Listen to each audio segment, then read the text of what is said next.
Welcome to the beautiful world of aquascaping, to the Green Aqua Gallery. Today... Stop, dude. This is not the Green Aqua Gallery. Hey.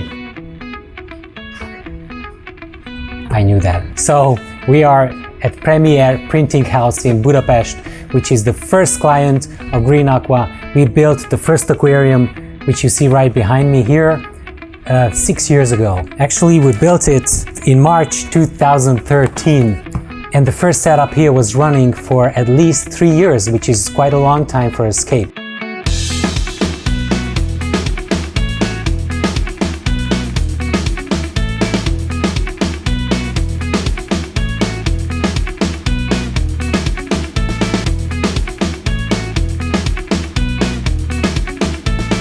The co-owner of this printing house, Károly and Zsolt Hlinka, has invited me to build this tank here in 2013, and he wanted to have something that would divide the customer area, which you see here around me, and the office space, which is behind the aquarium.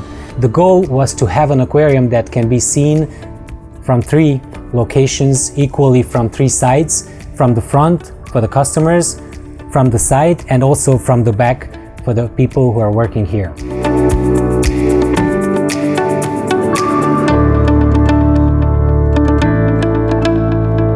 Actually, you can see the picture of how the office space looked before we installed this aquarium. And now you can see the picture how it looked after we installed the aquarium. Quite a change, right?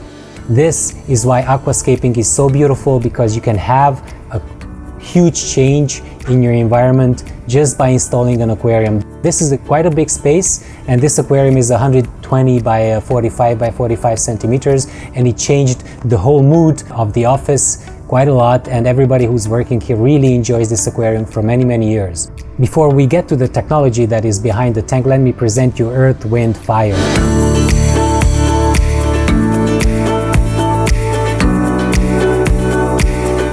This name was given by Károly and Zsolt Hlinka, one of the co-owners of Premier Printing House.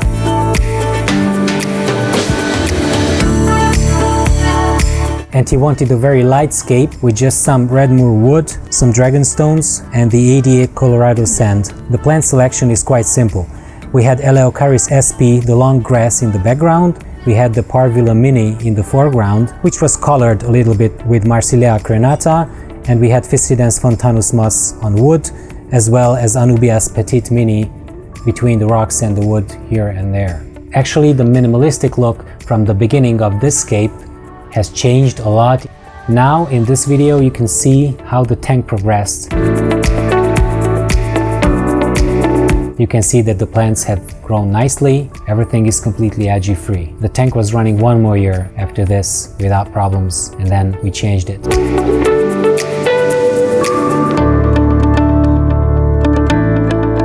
The tank that you see behind me is the 3rd version.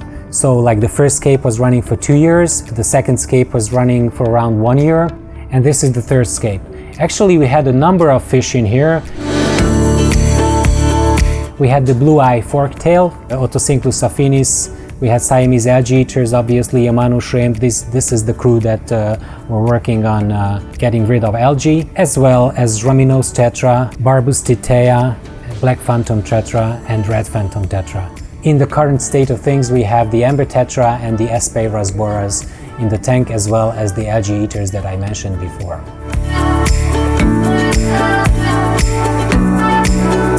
This is one of my favorite aquariums. This is one of my favorite spaces. Why? Because here you can see all-in-one how to set up a good aquarium with low maintenance, beautifully enhancing the space around us. And we only have to come here once a week. There's no more maintenance needed. How do we achieve this?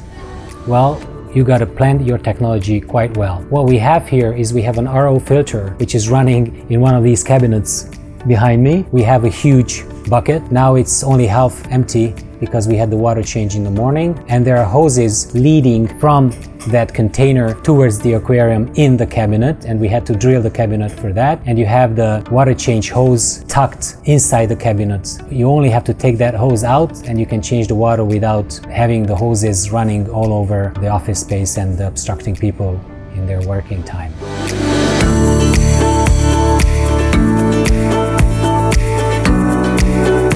Let me present you quickly what kind of technology we have behind this aquarium. Obviously, filtration is very important, so you need to have a big filter with a lot of biological filter media. We have two filters actually below this tank. We have a 2080 and we have a 2275 Eheim Professionel filter. Both of them have Seachem Matrix and Seachem Purigen filter media in them. Originally, we started with an ADA Solar I, actually two ADA Solar I lights above this aquarium. The problem with those lights were that the metal halides obviously represent an older technology, and the customers that were sitting here, as well as the office workers who were sitting behind the tank, were complaining that the strong metal halide light was distracting them from their work. So we changed it and we used the ADA 602 AquaSky lights above it, and we made a custom frame so that they can fit above the 120 size that you see here.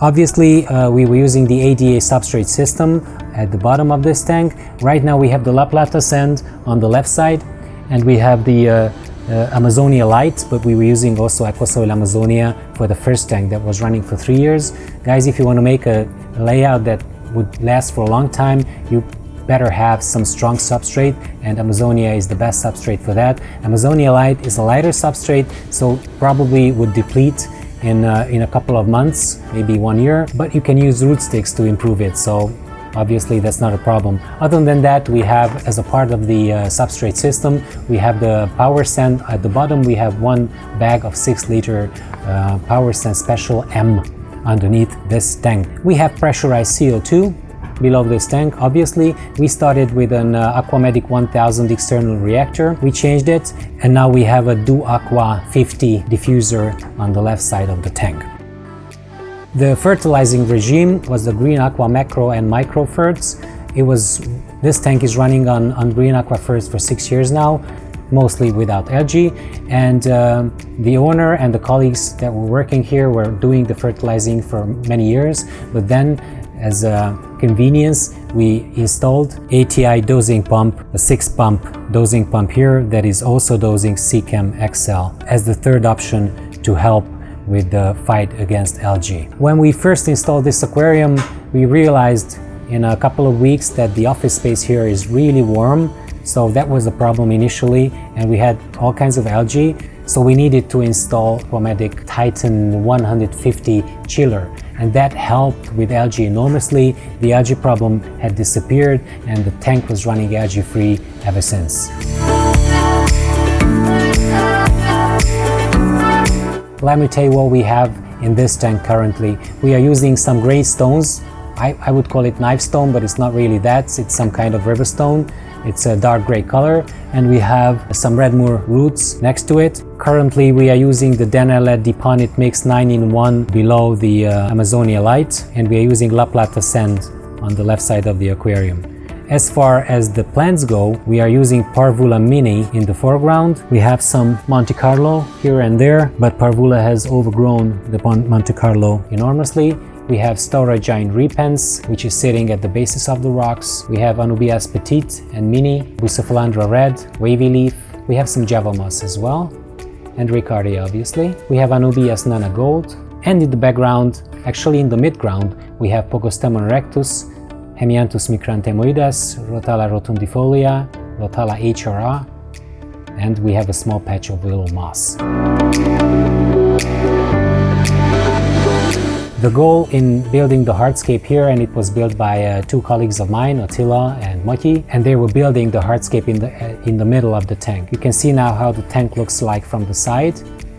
Both foregrounds towards the back and towards the front are empty, and you have foreground plants there, and the whole structure is in the middle. So the rocks were constructed in a way that the stem plants would grow out in between the rocks, behind the rocks, no matter where you're looking at from.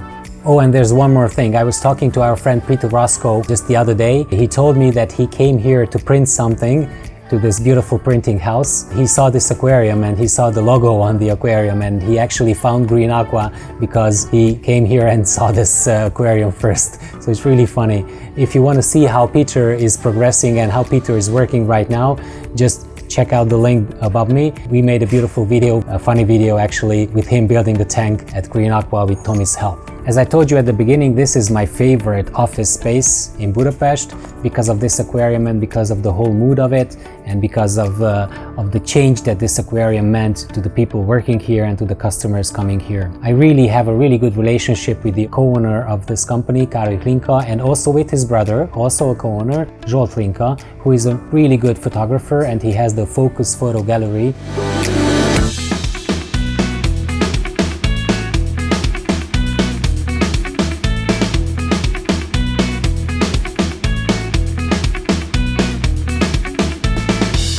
You can check the link focusgallery.hu underneath this video. And both of them are really keen to have a good and vibrant visual space in their office. So I want to thank them again, and I hope that we inspired you guys with this aquarium here. And if you like what you see, just hit the like button underneath me, or you can subscribe to the Green Aqua YouTube channel if you didn't do so yet. So until next week, goodbye!